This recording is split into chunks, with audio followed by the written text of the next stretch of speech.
ಎಲ್ಲರಿಗೂ ನಮಸ್ಕಾರ ಸ್ನೇಹಿತರೆ. ಜ್ಯೋತಿಷದ ಪ್ರಕಾರ ಕೆಲವು ರಾಶಿಯ ಜನರಿಗೆ 2026ರ ವರ್ಷವು ತುಂಬ ಅದೃಷ್ಟವನ್ನು ತರಲಿದೆ. ಹಾಗಾಗಿ ವೃಶ್ಚಿಕ ರಾಶಿಯವರಿಗೆ ಈ ವರ್ಷ ಹೇಗಿರಲಿದೆ? ವೃತ್ತಿ ಮತ್ತು ಆರ್ಥಿಕ ವಿಷಯದಲ್ಲಿ ಪ್ರಯೋಜನಗಳಿವೆಯಾ?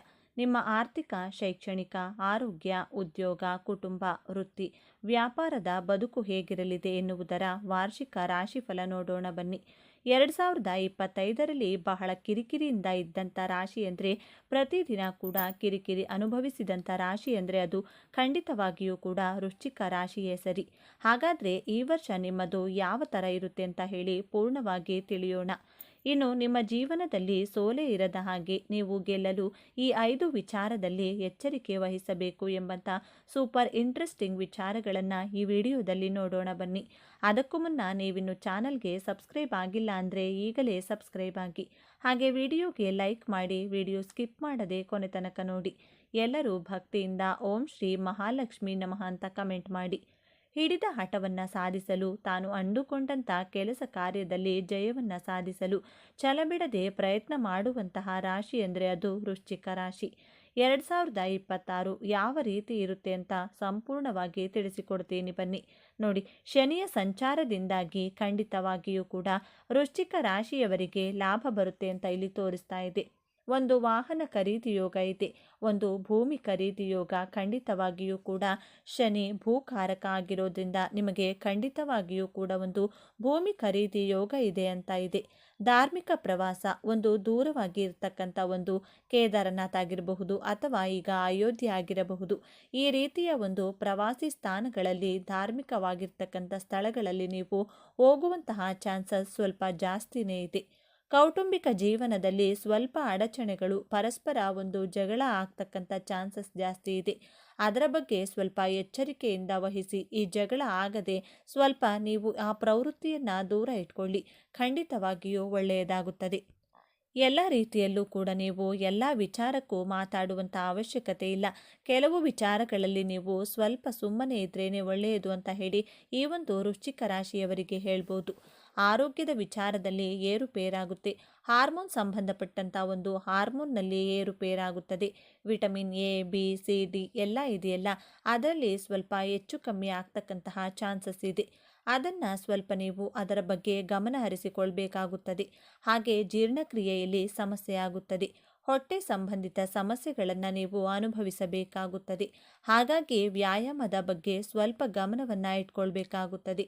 ಆಗೋದಿಲ್ಲ ಅಂತ ಕೂತ್ಕೊಂಡ್ರೆ ಖಂಡಿತವಾಗಿಯೂ ಆಗೋದಿಲ್ಲ. ಆಮೇಲೆ ಈಗ ವ್ಯಾಯಾಮಕ್ಕೆ ನೀವೇನು ಸಮಯ ಕೊಡ್ತೀರಿ, ಆಮೇಲೆ ಅದನ್ನು ಹಾಸ್ಪಿಟಲಲ್ಲಿ ಕೊಡಬೇಕಾಗುತ್ತದೆ. ಹಾಗಾಗಿ ಸ್ವಲ್ಪ ವ್ಯಾಯಾಮವನ್ನು ಮಾಡ್ತಕ್ಕಂತಹ ವಿಚಾರ ನಿಮ್ಮ ಮನಸ್ಸಿನಲ್ಲಿಟ್ಕೊಳ್ಳಿ. ಹಾಗೆ ಮಾನಸಿಕ ಒತ್ತಡ ಈ ವರ್ಷ ಪೂರ್ತಿ ಇರುತ್ತದೆ. ನಿಮಗೆ ಈ ಒತ್ತಡದಿಂದ ದೂರ ಆಗಬೇಕು ಅಂದರೆ ಸ್ವಲ್ಪ ಧ್ಯಾನವನ್ನು ಮಾಡಿಕೊಂಡು ಬನ್ನಿ ಅಂತ ಹೇಳ್ತೀನಿ. ಯಾರನ್ನು ಕೂಡ ಈ ವರ್ಷ ಸುಲಭವಾಗಿ ನಂಬೋದಕ್ಕೆ ಹೋಗಬೇಡಿ. ಕೊಡುವಂತಹ ವಿಚಾರ ಆಗಿರಬಹುದು ಅಥವಾ ಪ್ರೀತಿ ಕೊಡುವಂತಹ ವಿಚಾರ ಆಗಿರಬಹುದು, ಇವೆಲ್ಲವನ್ನೂ ಕೂಡ ನಂಬಿಕೆ ಇಡ್ತಕ್ಕಂಥ ವಿಚಾರ. ಯಾರನ್ನೂ ಕೂಡ ನಂಬೋದಕ್ಕೆ ಹೋಗಬೇಡಿ. ಸಂಗಾತಿಯನ್ನು ಸಂತೋಷಪಡಿಸೋದಕ್ಕೆ ಪ್ರಯತ್ನ ಪಡ್ತೀರಿ. ನೀವು ಸಂಗಾತಿಯನ್ನು ಈ ವರ್ಷ ಪೂರ್ತಿ ಅವರನ್ನು ಸಂತೋಷವಾಗಿಡೋದಕ್ಕೆ ಪ್ರಯತ್ನ ಪಡ್ತೀರಿ. ಆದರೆ ಅವರ ಕಡೆಯಿಂದ ನಿಮಗೆ ಯಾವುದೇ ರೀತಿಯಾಗಿರ್ತಕ್ಕಂಥ ರಿಯಾಕ್ಷನ್ ಅಂತೂ ಸಿಗೋದಿಲ್ಲ. ಅವರ ಕಡೆಯಿಂದ ಬರೀ ನೋವನ್ನು ಅನುಭವಿಸ್ತಕ್ಕಂಥ ಚಾನ್ಸಸ್ ಇದೆ. ಇನ್ನು ವೃಶ್ಚಿಕ ರಾಶಿಯವರು ಭಾವನೆ, ಪ್ರೀತಿ, ನಂಬಿಕೆ, ವಿಶ್ವಾಸಕ್ಕೆ ಕಟ್ಟು ಬಿದ್ದವರು. ಸಂಬಂಧಗಳಿಗೆ ಬೆಲೆ ಕೊಡುವವರಾಗಿರುತ್ತೀರಿ. ನೀವು ಎಷ್ಟೇ ಎಚ್ಚರಿಕೆಯಿಂದ ರಹಸ್ಯವಾಗಿದ್ದರೂ ಸಹ ನಿಮಗೆ ಹೆಚ್ಚು ನಂಬಿಕೆ ದ್ರೋಹ ಭಾವನೆಗಳ ಜೊತೆ ಆಟ ಆಡ್ತಾರೆ. ನೀವು ಮೋಸ ಹೋಗಬಾರದು. ಜೀವನದಲ್ಲಿ ಯಶಸ್ಸನ್ನು ಗಳಿಸಲು ಕೈಗೊಳ್ಳಬೇಕಾದಂಥ 5 ಎಚ್ಚರಿಕೆಗಳ ಬಗ್ಗೆ ನೋಡೋಣ. ಮೊದಲನೇ ಎಚ್ಚರಿಕೆ, ದೇವರು ಒಬ್ಬ ವ್ಯಕ್ತಿಯನ್ನು ನಿಮ್ಮ ಜೀವನದಿಂದ ದೂರ ಮಾಡಿದ್ದಾರೆ ಅಂದರೆ ಆ ವ್ಯಕ್ತಿಗೆ ನಿಮ್ಮ ಜೊತೆ ಬದುಕಲು ಯೋಗ್ಯತೆ ಇಲ್ಲ. ಆ ವ್ಯಕ್ತಿಯಿಂದ ನಿಮ್ಮನ್ನು ಆ ದೇವರೇ ಕಾಪಾಡಿದ್ದಾನೆ ಅಂದ್ಕೊಳ್ಳಿ. ಬಿಟ್ಟು ಹೋದವರಿಗಾಗಿ ನಿಮ್ಮ ಕಣ್ಣೀರನ್ನು, ನಿಮ್ಮ ಪ್ರೀತಿ, ಟೈಮನ್ನು ಯಾವತ್ತಿಗೂ ವೇಸ್ಟ್ ಮಾಡುವುದಿಲ್ಲ ಎಂಬಂಥ ದೃಢವಾದ ಸಂಕಲ್ಪವನ್ನು ಮಾಡಿ. ಪ್ರೀತಿಯಲ್ಲೇ ಆಗಲಿ, ಸ್ನೇಹದಲ್ಲೇ ಆಗಲಿ, ಹಣದ ವಿಚಾರದಲ್ಲಿ ಆಗಲಿ ಮೋಸ ಆದಾಗ ಮತ್ತೊಮ್ಮೆ ಮೋಸ ಹೋಗದ ಹಾಗೆ ಎಚ್ಚರಿಕೆಯನ್ನು ವಹಿಸಬೇಕಾದದ್ದು ನಮ್ಮ ಕರ್ತವ್ಯ. ನಿಮ್ಮ ಜೀವನದಿಂದ ದೂರವಾದಂತಹ ವ್ಯಕ್ತಿಗಳು ಮತ್ತೆ ನಿಮ್ಮ ಜೀವನದಲ್ಲಿ ಹಿಂದಿರುಗಿ ಬಂದರೆ ನಂಬಬಾರದೆಂಬ ಸಂಕಲ್ಪವನ್ನು ಮಾಡಿ ಮತ್ತೆ ಆ ವ್ಯಕ್ತಿಯನ್ನು ನಂಬಿದರೆ ಮತ್ತೆ ನಿಮಗೆ ನಂಬಿಕೆ ದ್ರೋಹವನ್ನು ಮಾಡ್ತಾರೆ. ನಿಮ್ಮ ಎಮೋಷನ್ಸ್ ಜೊತೆ ಆಟ ಆಡ್ತಾರೆ. ಆದ್ದರಿಂದ ಎರಡನೇ ಸಾರಿ ಯಾರನ್ನು ನಂಬುವುದಕ್ಕೆ ಹೋಗಬೇಡಿ. ಎರಡನೆಯ ಎಚ್ಚರಿಕೆ, ನೀವು ಎಚ್ಚರಿಕೆ ಪಾಲಿಸುವುದರಿಂದ ನಿಮ್ಮ ಗೆಲುವನ್ನು ತಡೆಯಲು ಯಾರಿಂದಲೂ ಸಾಧ್ಯವಾಗುವುದಿಲ್ಲ. ವೃಶ್ಚಿಕ ರಾಶಿಯವರು ಯಾವ ವ್ಯಕ್ತಿಗಳನ್ನು ನಂಬುವ ಹಾಗಿಲ್ಲ. ನೀವು ಅಷ್ಟು ಸುಲಭವಾಗಿ ಅಷ್ಟು ಈಸಿಯಾಗಿ ಯಾರನ್ನು ನಂಬುವುದಿಲ್ಲ. ಎಲ್ಲರನ್ನೂ ಅಳೆದು ತೂಗಿ ನಂಬುತ್ತೀರಾ. ಆದರೂ ಸಹ ನಿಮಗೆ ಹೆಚ್ಚು ನಂಬಿಕೆ ದ್ರೋಹ ಆದಾಗ ಹೆಚ್ಚು ದುಃಖ ಪಡುವಂಥ, ಆ ದುಃಖದಲ್ಲಿ ಹೊರಗಡೆ ಬರಲು ಬಹಳ ಕಷ್ಟಪಡುತ್ತದೆ. ನಿಮ್ಮ ಮನಸ್ಸು ತೊಳಲಾಟ ಮಾಡುತ್ತದೆ. ನಿಮಗೆ ಇಷ್ಟವಿಲ್ಲದಂತಹ ವಿಚಾರಗಳ ಬಗ್ಗೆ, ವ್ಯಕ್ತಿಗಳ ಬಗ್ಗೆ ಹೆಚ್ಚಾಗಿ ತಲೆಕೆಡಿಸಿಕೊಳ್ಳಲು ಹೋಗಬೇಡಿ. ಇಷ್ಟವಿಲ್ಲದೆ ಇರುವಂತಹ ಕಾರ್ಯಕ್ರಮಗಳಿಗೆ ಯಾರೇ ಆಗಲಿ ಇನ್ವೈಟ್ ಮಾಡಿದರೆ ದಯವಿಟ್ಟು ಹೋಗಲೇಬೇಡಿ. ಒಬ್ಬ ವ್ಯಕ್ತಿ ನಿಮ್ಮ ಲೈಫಲ್ಲಿ ಎಮೋಷ್ನಲ್ ಆಗಿ ನಿಮ್ಮನ್ನು ಮಿಸ್ಯೂಸ್ ಮಾಡಿಕೊಂಡು ಅಥವಾ ನೀವೇ ಇನ್ವೆಸ್ಟ್ ಮಾಡಿ ಡೈಲಿ ನಿಮಗೆ 1,000 ಲಾಭ ಮಾಡಿಕೊಡ್ತೀನಿ, ಆ ರೀತಿ ಅತಿ ಆಸೆಯನ್ನು ನಿಮಗೆ ತೋರಿಸಿ ನಂಬಿಸಿ ನಿಮ್ಮ ಕೈಯಲ್ಲಿ ಇನ್ವೆಸ್ಟ್ ಮಾಡಿಸಿ ನಿಮಗೆ ನಂಬಿಕೆ ದ್ರೋಹ ಮಾಡುತ್ತಾರೆ. ನಾವು ಅತಿ ಆಸೆ ಪಟ್ಟು ಹಣವನ್ನು ಇನ್ವೆಸ್ಟ್ ಮಾಡುವುದು ನಮ್ಮ ತಪ್ಪು ಅಲ್ವಾ? ಈ ತಪ್ಪನ್ನು ಎಂದಿಗೂ ಮಾಡೋದಕ್ಕೆ ಹೋಗಬೇಡಿ. ಇಲ್ಲಿ ಹಣದ ದ್ರೋಹಕ್ಕಿಂತ ಆ ವ್ಯಕ್ತಿ ನಿಮ್ಮ ಜೊತೆ ವಿಶ್ವಾಸ ದ್ರೋಹ ಮಾಡಿದ ಹಾಗೆ ಅಲ್ವೇ? ಆದ್ದರಿಂದ ನಿಮಗೆ ಇಷ್ಟವಿಲ್ಲದೆ ಇರುವಂಥ, ನಿಮ್ಮ ಮನಸ್ಸಾಕ್ಷಿಗೆ ವಿರುದ್ಧವಾಗಿರುವಂಥ ಕೆಲಸಗಳನ್ನು ಯಾವತ್ತಿಗೂ ಮಾಡೋದಕ್ಕೆ ಹೋಗಬೇಡಿ. ನಿಮಗೆ ಪವರನ್ನು ತುಂಬ ಸ್ಟ್ರಾಂಗ್ ಆಗಿ ಕೊಟ್ಟಿರ್ತಾನೆ ದೇವರು. ನಿಮ್ಮ ಮನಸ್ಸು ಮಾತನ್ನು ಕೇಳಿ ಬೇರೆಯವರ ಮಾತನ್ನು ಕೇಳೋದಿಲ್ಲ ಎಂಬಂಥ ದೃಢವಾದಂತಹ ಸಂಕಲ್ಪವನ್ನು ಇವತ್ತೇ ಮಾಡಲು ಪ್ರಾರಂಭ ಮಾಡಿ. ಮೂರನೆಯ ಎಚ್ಚರಿಕೆ, ವೃಶ್ಚಿಕ ರಾಶಿಯವರು ಮಾಟಮಂತ್ರ ಮಾಡುವವರು, ಮಾಡಿಸುವವರು ನಿಮ್ಮ ಸ್ನೇಹಿತರೇ ಆದರೂ ಸರಿ, ಸಂಬಂಧಿಕರೇ ಆದರೂ ಸರಿ, ಅವರಿಂದ ದೂರವಿರಬೇಕು. ಯಾಕೆಂದರೆ ವೃಶ್ಚಿಕ ರಾಶಿಯ ಕಾಲಪುರುಷನ ಕುಂಡಲಿಯಲ್ಲಿ 8ನೇ ಭಾವ ಮಂತ್ರ, ತಂತ್ರ, ಕಗ್ಗತ್ತಲ ಭಾವ, ಭಯ, ಆತಂಕ ನಿಮ್ಮಲ್ಲಿ ತುಂಬಿರುತ್ತದೆ. ನಿಮ್ಮಲ್ಲಿ ಭಯ, ಆತಂಕ ತುಂಬಿರುವುದು ಪ್ರಕೃತಿ ದತ್ತವಾದಂತಹ ಕೊಡುಗೆ. ಬಟ್ ಬೇರೆಯವರು ನಿಮ್ಮ ಮೇಲೆ ಮಾಟಮಂತ್ರ ಪ್ರಯೋಗ ಆಗಿದೆ ಅಂತ ನಿಮ್ಮನ್ನು ಹೆದರಿಸಿದರೂ ಹೆದರಬೇಡಿ. ಇಂತಹ ವ್ಯಕ್ತಿಗಳ ಪಾಪಕೃತ್ಯದಲ್ಲಿ ಭಾಗಿಯಾಗಲು ಹೋಗಬೇಡಿ. ನೆಗೆಟಿವ್ ಮೈಂಡ್ಸೆಟ್ ಇರುವಂತಹ ವ್ಯಕ್ತಿಗಳ ಜೊತೆ ಸ್ನೇಹ ಮಾಡಿದರೂ ಅವರು ಮಾಡಿದಂಥ ಪಾಪಕೃತ್ಯಗಳಲ್ಲಿ 50% ನಿಮಗೂ ಆ ಪಾಪ ಟ್ರಾನ್ಸ್ಫರ್ ಆಗುತ್ತದೆ. ಆದ್ದರಿಂದ ನೀವು ಯಾವಾಗಲೂ ಸ್ಪಿರಿಚುಯಲ್ ಆಗಿರಬೇಕು. ಆಧ್ಯಾತ್ಮದ ದಾರಿಯಲ್ಲಿ ಮಾತ್ರ ಸಾಗಬೇಕು. ವೃಶ್ಚಿಕ ರಾಶಿಯವರಿಗೆ ದೇವರ ಅನುಗ್ರಹ, ಗುರುಗಳ ಅನುಗ್ರಹ, ನಿಮ್ಮ ತಂದೆ ತಾಯಿಯ ಆಶೀರ್ವಾದ ವಿಶೇಷವಾಗಿ ಸದಾ ನಿಮ್ಮ ಮೇಲಿದ್ದೇ ಇರುತ್ತದೆ.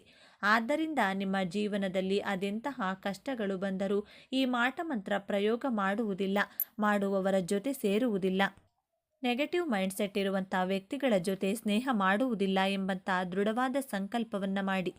ನಾಲ್ಕನೆಯ ಎಚ್ಚರಿಕೆ, ವೃಶ್ಚಿಕ ರಾಶಿಯವರು ನೀವು ಕಷ್ಟಪಟ್ಟಂಥ ಹಣವನ್ನು ನಿಮ್ಮ ಕುಟುಂಬದವರಿಗೆ, ನಿಮ್ಮ ಪ್ರೀತಿ ಪಾತ್ರರಿಗೆ, ನಿಮ್ಮನ್ನು ನಂಬಿದವರಿಗೆ ಮಾತ್ರ ಖರ್ಚು ಮಾಡಬೇಕು. ಬೇರೆಯವರಿಗೆಲ್ಲ ಖರ್ಚು ಮಾಡುವುದಿಲ್ಲ ಎಂಬಂಥ ಸಂಕಲ್ಪವನ್ನು ಮಾಡಿ. ವೃಶ್ಚಿಕ ರಾಶಿಯವರು ರಾಜಕಾರಣಿಯಾಗಿದ್ದರೆ ಅವರಿಗೆ ಕುಟುಂಬವಿಲ್ಲ ಅಂದರೆ ನಿಮ್ಮ ಪ್ರಜೆಗಳೇ ನಿಮ್ಮ ಕುಟುಂಬದವರಾಗಿರುತ್ತಾರೆ. ನಿಮ್ಮ ಪ್ರಜೆಗಳಿಗೋಸ್ಕರ ಹಣವನ್ನು ಖರ್ಚು ಮಾಡಿ. ಐದನೆಯದಾಗಿ, ವೃಶ್ಚಿಕ ರಾಶಿಯವರು ಜಾಬ್ ಮಾಡ್ತಾ ಇರಲಿ, ಬಿಸ್ನೆಸ್ ಮಾಡ್ತಾ ಇರಲಿ, ನಿಮ್ಮಲ್ಲಿ ಇರುವಂಥ ಸಾಮರ್ಥ್ಯದ ಮೇಲೆ ನಂಬಿಕೆಯನ್ನು ಇಡಿ. ವೃಶ್ಚಿಕ ರಾಶಿಯವರು ಒಂದು ಸಾರಿ ಡಿಸೈಡ್ ಮಾಡಿದರೆ ಮುಗಿತು. ಸ್ಟ್ರಾಂಗ್ ಆಗಿ ತನ್ನ ಎಫರ್ಟನ್ನು ಹಾಕಿ ಅದೆಂಥದ ಚಾಲೆಂಜ್ ಬರಲಿ ಅಂತಹ ಅದನ್ನು ಧೈರ್ಯವಾಗಿ ಫೇಸ್ ಮಾಡ್ತೀರಾ. ವೃಶ್ಚಿಕ ರಾಶಿಯವರಿಗೆ ತಿಂಗಳಲ್ಲಿ 2 ದಿನ ಅಥವಾ 3 ದಿನ ನಿಮಗೆ ಎಲ್ಲ ಇದ್ದರೂ ಏನೋ ಒಂದು ಶೂನ್ಯತೆಯ ಭಾವ, ಅಳುಕು, ಭಯ, ಗಾಬರಿ, ಮನಸ್ಸಿನ ಏರಿಳಿತಗಳು ಇದ್ದೇ ಇರುತ್ತದೆ. ಆದರೆ ಈ ನಿಮ್ಮ ಭಾವನೆಗಳ ಏರಿಳಿತ ನಿಮ್ಮ ಜಾಬ್ಗಾಗಲಿ ನಿಮ್ಮ ಬಿಸ್ನೆಸ್ ಮೇಲೆ ಪ್ರಭಾವ ಬೀರದ ಹಾಗೆ ನೋಡಿಕೊಳ್ಳುವಂಥ ಶಪಥವನ್ನು ಮಾಡಿ. ನಿಮ್ಮ ಭಾವನೆಗಳು ಏರಿಳಿತವಾದಾಗ ಮೂನ್ ಮೆಡಿಟೇಷನನ್ನು ಮಾಡಬೇಕಾಗುತ್ತದೆ. ಟೆರೆಸ್ ಮೇಲೆ ಹೋಗಿ ಅರ್ಧ ಗಂಟೆ ಕೂತ್ಕೊಂಡು ಚಂದ್ರನನ್ನು ಕಣ್ಣಿನಲ್ಲಿ ಕಣ್ಣಿಟ್ಟು ಗಮನಿಸಿ ನೋಡಿ. ನಿಮ್ಮ ಮನಸ್ಸು ನೆಮ್ಮದಿ, ಸಮಾಧಾನ, ಶಾಂತಿ ಖಂಡಿತವಾಗಿಯೂ ಸಿಗುತ್ತದೆ. ನಿಮ್ಮ ಜೀವನದಲ್ಲಿ ಏನೇ ಆದರೂ ಅದೆಂತಹ ಕಷ್ಟಗಳು, ಸಮಸ್ಯೆಗಳು ಬಂದರೂ ಎದುರಿಸುವಂಥ, ಹೋರಾಟ ಮಾಡುವಂಥ ಶಕ್ತಿ, ಸಾಮರ್ಥ್ಯ ದೇವರು ನಿಮಗೆ ಡಿಫಾಲ್ಟ್ ಆಗಿ ಕರುಣಿಸಿದ್ದಾರೆ. ಆದ್ದರಿಂದ ಇವತ್ತಿನಿಂದಲೇ ಸಂಕಲ್ಪವನ್ನು ಮಾಡಿ, ನಾನು ನನ್ನ ಭಾವನೆಗಳ ಏರಿಳಿತಕ್ಕೆ ಸಿಲುಕಿ ನಲುಗದೆ ನನ್ನ ಗುರಿ, ಉದ್ದೇಶಗಳ ಕಡೆ ಫೋಕಸ್ ಮಾಡಿ ಅದರಲ್ಲಿ ಗೆಲ್ಲಲೇಬೇಕು ಎಂಬಂತಹ ದೃಢವಾದ ಸಂಕಲ್ಪವನ್ನು ಮಾಡಿ. ಆಗ ನೋಡಿ ನಿಮ್ಮ ಜೀವನದಲ್ಲಿ ಸೋಲು, ದುಃಖ, ಅವಮಾನ ಎನ್ನುವಂಥ ಪದಕ್ಕೆ ಜಾಗವೇ ಇರುವುದಿಲ್ಲ. ನಿಮ್ಮ ಮನಸ್ಸನ್ನು ನಿಮ್ಮ ಹಿಡಿತದಲ್ಲಿಟ್ಟುಕೊಳ್ಳುವಂಥ ಪ್ರಯತ್ನವನ್ನು ಮಾಡಿ. ಬದಲಿಗೆ ಮನಸ್ಸಿನ ಹಿಡಿತಕ್ಕೆ ನೀವು ಸಿಲುಕಿ ಒದ್ದಾಡಬೇಡಿ ಅಂತ ಹೇಳ್ತಾ 12 ರಾಶಿಚಕ್ರಗಳಲ್ಲಿ 8ನೆಯದಾಗಿ ಬರುವ ವೃಶ್ಚಿಕ ರಾಶಿ ಶ್ರದ್ಧೆ, ದೃಢನಿಶ್ಚಯ, ಕರ್ತವ್ಯನಿಷ್ಠೆ, ಬದ್ಧತೆಯ ಪ್ರತೀಕ ಎನ್ನಬಹುದು. ಸ್ವಲ್ಪ ಅಸೂಯೆ ಪಡುವ ಗುಣ, ತಂತ್ರಗಾರಿಕೆ, ಪ್ರಾಮಾಣಿಕತೆ ವಿಚಾರಗಳಲ್ಲಿ ಇವರನ್ನು ನಂಬುವುದು ಕಷ್ಟವಾದರೂ ಸದಾ ಉತ್ಸಾಹದಿಂದಿರುವ, ನೈಜತೆಗೆ ಹೆಚ್ಚು ಪ್ರಾಶಸ್ತ್ಯ ನೀಡುವ ಪ್ರತಿಭಾವಂತ ರಾಶಿ ವೃಶ್ಚಿಕ. ವೃಶ್ಚಿಕ ರಾಶಿಯವರು ಬಹಳ ನಿಗೂಢವಾಗಿರುವುದರಿಂದ ಮತ್ತು ಅವರು ಮುಂದೆ ಏನು ಮಾಡಲಿದ್ದಾರೆ ಎಂಬುದನ್ನು ನೀವು ಯಾವಾಗಲೂ ಊಹಿಸುವಂತೆ ಮಾಡುವುದರಿಂದ ಸಾಮಾನ್ಯ ವೃಶ್ಚಿಕ ರಾಶಿಯ ನಿಜವಾದ ವ್ಯಕ್ತಿತ್ವವನ್ನು ಅರ್ಥ ಮಾಡಿಕೊಳ್ಳಲು ಇತರ ವ್ಯಕ್ತಿಗೆ ಕಷ್ಟವಾಗುತ್ತದೆ. ಅವರು ತಮ್ಮ ಆಲೋಚನೆಗಳು, ಉದ್ದೇಶಗಳು ಮತ್ತು ಭಾವನೆಗಳನ್ನು ತಮ್ಮಲ್ಲೇ ಇಟ್ಟುಕೊಳ್ಳುವ ಪ್ರವೃತ್ತಿಯನ್ನು ಹೊಂದಿರುವುದರಿಂದ ಅವರ ಭಾವನೆಗಳನ್ನು ನಿಭಾಯಿಸಲು ಇತರ ಜನರಿಗೆ ಕಷ್ಟಕರವಾಗಿಸುತ್ತಾರೆ. ಆದರೆ ಅವರು ಇತರರ ಮುಂದೆ ದುರ್ಬಲರಾಗಿ ವರ್ತಿಸಲು ಮತ್ತು ಬಲಶಾಲಿಯಾಗಲು ಬಯಸುವುದಿಲ್ಲ. ಈ ಕಾರಣದಿಂದಾಗಿಯೇ ಇವರನ್ನು ಅರ್ಥ ಮಾಡಿಕೊಳ್ಳುವುದು ಕಷ್ಟ. ಆದ್ದರಿಂದ ವೃಶ್ಚಿಕ ರಾಶಿಯ ಋಣಾತ್ಮಕ ಲಕ್ಷಣಗಳನ್ನು ತಿಳಿದುಕೊಳ್ಳಲು ತಪ್ಪದೆ ನೋಡಿ. ಜೀವನದಲ್ಲಿ ಯಾರನ್ನಾದರೂ ಮರೆಯಿರಿ, ಆದರೆ ನಿನ್ನ ಕೈಯಲ್ಲಿ ಏನಾಗುತ್ತೆ ನಾನು ನೋಡ್ತೀನಿ ಎಂದವರನ್ನು ಮರೆಯದಿರಿ. ಜೀವನಕ್ಕೆ ಸ್ಫೂರ್ತಿ ಅಂದರೆ ಅವರೇ. ಜೀವನದ ಸವಾಲುಗಳನ್ನೇ ತನ್ನ ಅಸ್ತ್ರವಾಗಿಸಿಕೊಂಡು ಗೆಲುವು ಸಾಧಿಸುವ ಛಲಗಾರ ರಾಶಿಯಾದಂಥ ವೃಶ್ಚಿಕ ರಾಶಿಯ ಜನ್ಮ ರಹಸ್ಯವನ್ನು ಈ ವಿಡಿಯೋದಲ್ಲಿ ತಿಳಿಸಿಕೊಡಲಿದ್ದೇನೆ. ಅದಕ್ಕೂ ಮುಂಚೆ ನೀವಿನ್ನೂ ಚಾನಲ್ಗೆ ಸಬ್ಸ್ಕ್ರೈಬ್ ಆಗಿಲ್ಲ ಅಂದರೆ ಈಗಲೇ ಸಬ್ಸ್ಕ್ರೈಬ್ ಆಗಿ, ಹಾಗೆ ವಿಡಿಯೋಗೆ ಲೈಕ್ ಮಾಡಿ, ವಿಡಿಯೋ ಸ್ಕಿಪ್ ಮಾಡದೆ ಕೊನೆ ತನಕ ನೋಡಿ. ಕಾಲಪುರುಷನ ಕುಂಡಲಿಯಲ್ಲಿ ವೃಶ್ಚಿಕ ರಾಶಿ 8ನೇ ರಾಶಿಯಾಗಿದೆ. ಈ ರಾಶಿಯಲ್ಲಿ ವಿಶಾಖ ನಕ್ಷತ್ರದ 4ನೇ ಪಾದ, ಅನುರಾಧ ನಕ್ಷತ್ರದ 1, 2, 3, 4ನೇ ಪಾದಗಳು ಹಾಗೂ ಜ್ಯೇಷ್ಠ ನಕ್ಷತ್ರದ 4 ಪಾದಗಳು ಕಂಡುಬರುತ್ತವೆ. ಅತ್ಯಂತ ಮಹತ್ವಾಕಾಂಕ್ಷೆಯ ಗುಣದವರು, ಸಾಹಸಿಗಳು, ಪರಿಶ್ರಮಿ, ಸ್ವತಂತ್ರ ವಿಚಾರಧಾರೆ ಉಳ್ಳವರು, ಸ್ವತಂತ್ರವಾಗಿ ಆಲೋಚನೆ ಮಾಡುವವರು, ಸ್ವಾಭಿಮಾನಿಗಳು, ಹಿಡಿದ ಕೆಲಸವನ್ನು ಛಲ ಬಿಡದೆ ಮಾಡುವವರಾಗಿರುತ್ತೀರಾ.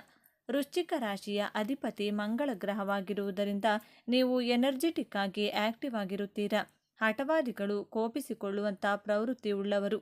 ಈ ರಾಶಿಯ ಚಿಹ್ನೆ ಚೇಳು. ಆದ್ದರಿಂದಲೇ ಈ ರಾಶಿಯವರು ಸ್ವಾಭಾವಿಕವಾಗಿ ರಹಸ್ಯಮಯ ವ್ಯಕ್ತಿಗಳು, ಕುತೂಹಲಕಾರಿ, ಏಕಾಂತ ಪ್ರಿಯರು, ಯಾರನ್ನು ಸುಲಭವಾಗಿ ನಂಬುವವರಲ್ಲ, ಸಾಕ್ಷಿಯಿಲ್ಲದೆ ಯಾರ ಮೇಲೂ ವಿಶ್ವಾಸವನ್ನು ಬೆಳೆಸಿಕೊಳ್ಳುವುದಿಲ್ಲ. ಸದಾ ಚಟುವಟಿಕೆಯಿಂದ ಕೂಡಿರುವಂಥ, ತನ್ನ ಗುರಿ ಉದ್ದೇಶ ಅಂತ ಬಂದರೆ ಸಮಯ, ದೇಶ, ಕಾಲ, ವ್ಯಕ್ತಿ ಯಾವುದನ್ನು ಲೆಕ್ಕಿಸದೆ ಕ್ರಿಯಾಶೀಲವಾಗಿ ನಿಮ್ಮ ಕರ್ಮಕ್ಕೆ ಪ್ರಾಧಾನ್ಯತೆ ಕೊಡುತ್ತೀರಾ. ವೃಶ್ಚಿಕ ರಾಶಿಯ ಜೊತೆ ಇರುವವರು ಅವರ ಆತ್ಮಗೌರವಕ್ಕೆ, ಸ್ವಾಭಿಮಾನಕ್ಕೆ ಧಕ್ಕೆ ಬರದೆ ಹಾಗೆ ನಡೆದುಕೊಳ್ಳಬೇಕಾಗುತ್ತದೆ. ವೃಶ್ಚಿಕ ರಾಶಿಯವರು ತನ್ನ ಪ್ರೀತಿ ಪಾತ್ರರಿಗೆ, ಕುಟುಂಬದವರಿಗೆ ನಿಸ್ವಾರ್ಥ ಪ್ರೀತಿ, ಪ್ರೇಮ, ಕಾಳಜಿ, ಆರೈಕೆಯನ್ನು ಅವರು ಕೇಳದ ಮುಂಚೆಯೇ ತೋರಿಸುವಂಥ ಹೃದಯವಂತರು. ನೀವು ವೃಶ್ಚಿಕ ರಾಶಿಯಲ್ಲೇ ಜನಿಸಲು ಕಾರಣ ಹಾಗೂ ಉದ್ದೇಶಗಳನ್ನು ನೋಡೋಣ. ನಮ್ಮ ಪೂರ್ವ ಜನ್ಮವನ್ನು ಪಂಚಮ ಸ್ಥಾನದಿಂದ ವಿಮರ್ಶೆ ಮಾಡಬೇಕು. ನಿಮ್ಮ ಪಂಚಮ ಸ್ಥಾನ ಗುರುವಿನ ರಾಶಿಯಾದಂತಹ ಮೀನ ರಾಶಿಯಲ್ಲಿ ಕಂಡುಬರುತ್ತದೆ. ಮೀನರಾಶಿ ಮೋಕ್ಷದ ರಾಶಿಯಾಗಿದೆ. ಗುರು ಗ್ರಹ ಜೀವಕಾರಕ ಗ್ರಹ, ಚಂದ್ರಗ್ರಹ ಮನಸ್ಸಿನ ಕಾರಕ ಗ್ರಹ. ಧರ್ಮ, ಅರ್ಥ, ಕಾಮ, ಮೋಕ್ಷದ ದೃಷ್ಟಿಯಿಂದ ನೋಡೋದಾದರೆ ಧರ್ಮ ಅಂದರೆ ನಾವು ಆಚರಿಸುವಂತಹ ಸಂಸ್ಕಾರ ಪದ್ಧತಿಗಳು. ಅರ್ಥ ಎಂದರೆ ಜೀವನದಲ್ಲಿ ನಾವು ಗಳಿಸಿದ ಹಣ, ಸಂಪತ್ತು, ಆಸ್ತಿ, ಐಶ್ವರ್ಯ. ಕಾಮ ಎಂದರೆ ನಮ್ಮ ಮನಸ್ಸಿನ ಇಚ್ಛೆಗಳು, ಆಸೆಗಳು. ಇವೆಲ್ಲ ಭೌತಿಕ ಬಂಧನಗಳಿಂದ ಬಂಧ ಮುಕ್ತವಾಗುವುದೇ ಮೋಕ್ಷ. ಈ ದೃಷ್ಟಿಯಿಂದ ವೃಶ್ಚಿಕ ರಾಶಿಯ ಬಗ್ಗೆ ವಿಮರ್ಶೆ ಮಾಡೋದಾದರೆ ವೃಶ್ಚಿಕ ರಾಶಿ ಪ್ರಾಕೃತಿಕ ಕುಂಡಲಿಯ ಅಷ್ಟಮ ಸ್ಥಾನ, ಜಲತತ್ವ ರಾಶಿಯಾಗಿದೆ. ಈ ಭೂಮಿ ಮೇಲೆ ನಿಮ್ಮ ಜನನವಾಗುವಾಗ ನಿಮ್ಮ ಜೊತೆ ಸಂಕಷ್ಟಗಳನ್ನು, ಸಂಘರ್ಷಗಳನ್ನು ಹೊತ್ತುಕೊಂಡೇ ಹುಟ್ಟಿರ್ತೀರಾ. ಯಾವುದೇ ಜೀವಿ ಈ ಸೃಷ್ಟಿಯಲ್ಲಿ ಜನಿಸುವ ಮುನ್ನ ಆ ಮಗು ತಾಯಿಯ ಗರ್ಭದಲ್ಲಿ 9 ತಿಂಗಳು ಕಳೆಯುತ್ತದೆ. ಆ 9 ತಿಂಗಳು ತಾಯಿಯ ಗರ್ಭದಲ್ಲಿದ್ದಾಗ ಆ ಮಗುವಿಗೆ ಗೊತ್ತಿರುವುದಿಲ್ಲ.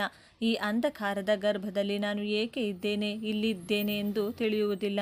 ಆ ಅಂಧಕಾರದ ದೃಶ್ಯವನ್ನು ವೃಶ್ಚಿಕ ರಾಶಿ ಎಂದು ಹೇಳ್ಬೋದು. ತಾಯಿಯ ಗರ್ಭದಿಂದ ಮಗು ಹೊರಗಡೆ ಬರುವಾಗ ಬೆಳಕನ್ನು ನೋಡಿ ಗಾಬರಿಗೊಳ್ಳುತ್ತದೆ. ಆ ಕತ್ತಲೆಯಿಂದ ಹೊರಗಡೆ ಬಂದಾಗ ನಿಮ್ಮ ಭಾಗ್ಯದ ಬಾಗಿಲು ತೆರೆಯುತ್ತದೆ. ನೀವು ಹಿಂದಿನ ಜನ್ಮದಲ್ಲಿ ಕತ್ತಲೆ, ಕಷ್ಟ, ಸಂಕಷ್ಟಗಳನ್ನು ಅನುಭವಿಸಿ ಆ ಸಂಕಷ್ಟಗಳಿಂದ, ಸಂಘರ್ಷಗಳಿಂದ ಹೊರಗಡೆ ಬರುವಂತಹ ಸಮಯದಲ್ಲಿ ನಿಮ್ಮ ಜೀವನ ಸಮಾಪ್ತಿಯಾಗಿ ನೀವು ಮತ್ತೆ ಹೊಸದಾಗಿ ಈ ವಿಶ್ವದಲ್ಲಿ ವೃಶ್ಚಿಕ ರಾಶಿಯಲ್ಲಿ ಜನಿಸಿರುತ್ತೀರಾ. ವೃಶ್ಚಿಕ ರಾಶಿಯಲ್ಲಿ ಜನಿಸಿದ ಮೇಲೆ ನಿಮಗೆ ಏನು ಸಿಗುತ್ತದೆ ಎಂದು ನೋಡೋಣ. ನಕ್ಷತ್ರದ ಆಧಾರದ ಮೇಲೆ ನೋಡೋಣ. ವೃಶ್ಚಿಕ ರಾಶಿಯಲ್ಲಿ ವಿಶಾಖ ನಕ್ಷತ್ರ, ಅನುರಾಧ ನಕ್ಷತ್ರ, ಜ್ಯೇಷ್ಠ ನಕ್ಷತ್ರ ಕಂಡುಬರುತ್ತದೆ. ವಿಶಾಖ ನಕ್ಷತ್ರದ ಅಧಿಪತಿ ಗುರುಗ್ರಹ, ಅನುರಾಧ ನಕ್ಷತ್ರದ ಅಧಿಪತಿ ಶನಿಗ್ರಹ ಹಾಗೂ ಜ್ಯೇಷ್ಠ ನಕ್ಷತ್ರದ ಅಧಿಪತಿ ಬುಧಗ್ರಹ. ನಿಮ್ಮ ಭಾಗ್ಯಾಧಿಪತಿ ಚಂದ್ರಗ್ರಹ ನಿಮ್ಮ ಕರ್ಮಸ್ಥಾನದಲ್ಲಿ ಸಿಂಹರಾಶಿ ಬರುತ್ತದೆ. ನಿಮ್ಮ ಕರ್ಮಾಧಿಪತಿ ಸಾಕ್ಷಾತ್ ಸೂರ್ಯದೇವ. ಸೂರ್ಯ ಎಂದರೆ ಸಾಕ್ಷಾತ್ ಗ್ರಹಗಳ ರಾಜ, ಸಮಯ ಪ್ರಜ್ಞೆ ಉಳ್ಳಂತಹ ಗ್ರಹ. ನಿರಂತರ ಶ್ರಮವಿಲ್ಲದ, ಯಾವುದೇ ಭೇದ ಭಾವವನ್ನು ಮಾಡದೆ ಪ್ರಯತ್ನಶೀಲ, ಕರ್ಮ ಮಾಡುವಂತಹ ಗ್ರಹವಾಗಿರುವುದರಿಂದ ವೃಶ್ಚಿಕ ರಾಶಿಯವರು ಒಂದೇ ಸಮವಾಗಿ ಕೆಲಸ ಮಾಡುವಂತಹ ರೆಸ್ಟ್ಲೆಸ್ ರಾಶಿಯವರು. ನಿಮಗೆ ಲಾಭಾಧಿಪತಿಯಾಗಿ ಬುಧಗ್ರಹ ಬರುವುದರಿಂದ ತುಂಬ ಬುದ್ಧಿವಂತಿಕೆಯಿಂದ, ಲೆಕ್ಕಾಚಾರದಿಂದ ನಿಮ್ಮ ಮನಸ್ಸಿನ ಇಚ್ಛೆಗಳನ್ನು ಪೂರೈಸಿಕೊಳ್ಳಲು ಬುಧಗ್ರಹ ನಿಮಗೆ ಸಹಾಯ ಮಾಡುತ್ತದೆ. ಜೊತೆಗೆ ವ್ಯಯಸ್ಥಾನದಲ್ಲಿ ಶುಕ್ರಗ್ರಹ ಬರುವುದರಿಂದ ಸಂಕ್ಷಿಪ್ತವಾಗಿ ಧರ್ಮ, ಅರ್ಥ, ಕಾಮ, ಮೋಕ್ಷವೆಂಬ ಪ್ರಕ್ರಿಯೆಯಿಂದ ಮುಕ್ತಿ ಪಡೆದು ಮುಂದೆ ನಿಮ್ಮ ಆತ್ಮ ಸಾಗುತ್ತದೆ. ಈ ಉದ್ದೇಶದಿಂದ ವೃಶ್ಚಿಕ ರಾಶಿಯಲ್ಲಿ ಜನಿಸಿರುತ್ತೀರಾ. ಸದಾ ಕಾರ್ಯಪ್ರವೃತ್ತರಾಗಿರುವಂಥ ಈಶ್ವರನನ್ನ ಮನಸ್ಸಿನಿಂದ ಆರಾಧಿಸುವ, ಆಧ್ಯಾತ್ಮ ಸೇವೆ ಮಾಡುವ ಉದ್ದೇಶದಿಂದ ಹುಟ್ಟಿರುತ್ತೀರಾ. ರಾಜಕಾರಣದಲ್ಲಿ ನಿಸ್ವಾರ್ಥ ಸೇವೆ ಮಾಡುವವರು ಹೆಚ್ಚಾಗಿ ಈ ವೃಶ್ಚಿಕ ರಾಶಿಯಲ್ಲಿಯೇ ಜನಿಸಿರುತ್ತಾರೆ. ಪ್ರಾಕೃತಿಕ ಕುಂಡಲಿಯಿಂದ ನಿಮ್ಮ ಜನ್ಮದ ಉದ್ದೇಶವನ್ನು ತಿಳಿಯಬಹುದು. ವಿಶ್ರಾಂತಿ ಮಾಡುವವರೆಲ್ಲ ನೀವು, ನಿಮ್ಮ ಕುಟುಂಬದವರೇ ನಿಮಗೆ ಸಲಹೆ ಕೊಡುತ್ತಾರೆ. ನಿಮ್ಮ ಕರ್ತವ್ಯಗಳನ್ನು ನಿರ್ವಹಿಸುವುದು ನೀವು ಜೀವನದ ಮೂಲ ಉದ್ದೇಶವಾಗಿದೆ. ವೃಶ್ಚಿಕ ರಾಶಿಯವರು ನಂಬಲು ಅರ್ಹರಲ್ಲ. ವೃಶ್ಚಿಕ ರಾಶಿಯವರ ಗುಣಲಕ್ಷಣಗಳನ್ನು ನೋಡಿದರೆ ಇವರು ಸಾಕಷ್ಟು ರಹಸ್ಯವಾಗಿರುತ್ತಾರೆ. ವಿಷಯಗಳನ್ನು ಮರೆಮಾಚುವುದು ಅಥವಾ ರಹಸ್ಯವಾಗಿಡುವುದು ಅವರ ಸ್ವಭಾವ. ಆದರೆ ನಿಜವಾಗಿಯೂ ಸತ್ಯವನ್ನು ತಿಳಿದುಕೊಳ್ಳಲು ಬಯಸುವವರು. ವೃಶ್ಚಿಕ ರಾಶಿಯವರೊಂದಿಗೆ ಸ್ವಲ್ಪ ಸಮಯವನ್ನು ಕಳೆದರೆ ಅವರು ನಿಜವಾಗಿ ಅವರೇನೆಂದು ತಿಳಿಸುತ್ತಾರೆ. ವೃಶ್ಚಿಕ ರಾಶಿಯವರು ಮಾತಿನ ಮಲ್ಲರು. ಅವರು ಮಾಡುವ ನಿರ್ಧಾರಕ್ಕೆ ಬದ್ಧರಾಗಿರುತ್ತಾರೆ. ಇವರು ನಿಜವಾಗಿಯೂ ಇತರರ ವೈಯಕ್ತಿಕತೆಯನ್ನು ಗೌರವಿಸುತ್ತಾರೆ ಹಾಗೂ ಇತರರಿಂದಲೂ ಅದನ್ನೇ ಬಯಸುತ್ತಾರೆ. ವೃಶ್ಚಿಕ ರಾಶಿಯವರು ಭಾವನಾತ್ಮಕವಲ್ಲದವರು.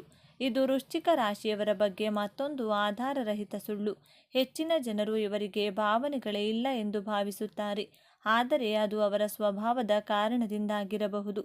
ವೃಶ್ಚಿಕ ರಾಶಿಯವರು ನಿಮ್ಮನ್ನು ನಂಬಲು ಮತ್ತು ನಿಮ್ಮೊಂದಿಗೆ ಆತ್ಮೀಯವಾಗಿರಲು ಕೆಲವು ಸಮಯ ತೆಗೆದುಕೊಳ್ಳಬಹುದು.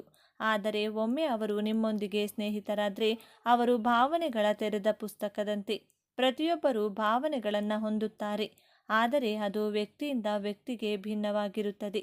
ಆದ್ದರಿಂದಲೇ ಪುಸ್ತಕವನ್ನು ಅದರ ಮುಖಪುಟದಿಂದ ಎಂದೂ ನಿರ್ಣಯಿಸಬೇಡಿ ಎಂದು ಹೇಳುವುದು. ನೀವು ವೃಶ್ಚಿಕ ರಾಶಿಯವರನ್ನು ಭೇಟಿಯಾದಾಗ ಅವರು ನಿಮ್ಮೊಂದಿಗೆ ಸುತ್ತಾಡಿ ಆನಂದಿಸಿದರೂ ವಾಸ್ತವವಾಗಿ ಅವರು ಏಕಾಂಗಿಯಾಗಿ ಸಮಯ ಕಳೆಯಲು ಇಷ್ಟಪಡುತ್ತಾರೆ. ಅವರು ತಮ್ಮೊಳಗೆ ಇರಲು ಇಷ್ಟಪಡುತ್ತಾರೆ. ತುಂಬ ಸ್ಪಷ್ಟವಾಗಿ ಹೇಳೋದಾದರೆ ಅವರು ಅಷ್ಟು ಸಾಮಾಜಿಕವಲ್ಲ. ಇವರು ಪಾರ್ಟಿಗಳು, ಆಚರಣೆಗಳಿಗೆ ಹೋಗುವುದನ್ನು ಅಷ್ಟಾಗಿ ಇಷ್ಟಪಡುವುದಿಲ್ಲ. ಅದಕ್ಕಾಗಿಯೇ ಇವರನ್ನು ರಹಸ್ಯವಾಗಿರುವವರು ಎಂದು ಬಿಂಬಿಸಲಾಗಿದೆ. ವಾಸ್ತವವಾಗಿ ವೃಶ್ಚಿಕ ರಾಶಿಯವರು ಧ್ಯಾನದಲ್ಲಿ ಸಮಯವನ್ನು ಕಳೆಯುವಂಥವರು. ಆಧ್ಯಾತ್ಮಿಕವಾಗಿ ತಮ್ಮ ಆಂತರಿಕ ಆತ್ಮದೊಂದಿಗೆ ಸಂಪರ್ಕ ಸಾಧಿಸುವವರು. ಇವರು ಸಂಗೀತ, ಧ್ಯಾನ, ಪ್ರಾರ್ಥನೆ, ಈಜು ಅಥವಾ ನಿದ್ದೆ ಮಾಡುತ್ತಿದ್ದರೂ ತಮ್ಮ ಆಲೋಚನೆಗಳೊಂದಿಗೆ ಏಕಾಂಗಿಯಾಗಿರಲು ಅವಕಾಶವನ್ನು ಬಯಸುತ್ತಾರೆ. ಇದು ಇತರರ ಪ್ರಕಾರ ಅವರ ದೌರ್ಬಲ್ಯ. ವೃಶ್ಚಿಕ ರಾಶಿಯವರು ವಿಮರ್ಶಕರು. ವೃಶ್ಚಿಕ ರಾಶಿಯವರು ವಿಮರ್ಶಕರು ಎಂದು ಯಾರಾದರೂ ಭಾವಿಸಿದರೆ ಅದು ನಿಜಕ್ಕೂ ತಮಾಷೆಯ ಸಂಗತಿ ಎಂದೇ ಹೇಳ್ಬೋದು. ಏಕೆಂದರೆ ಬೇರೆಯವರು ಏನಾದರೂ ತಪ್ಪು ಮಾಡುತ್ತಿದ್ದರೆ ವೃಶ್ಚಿಕ ರಾಶಿಯವರು ಖಂಡಿತವಾಗಿಯೂ ತಡೆಯುತ್ತಾರೆ.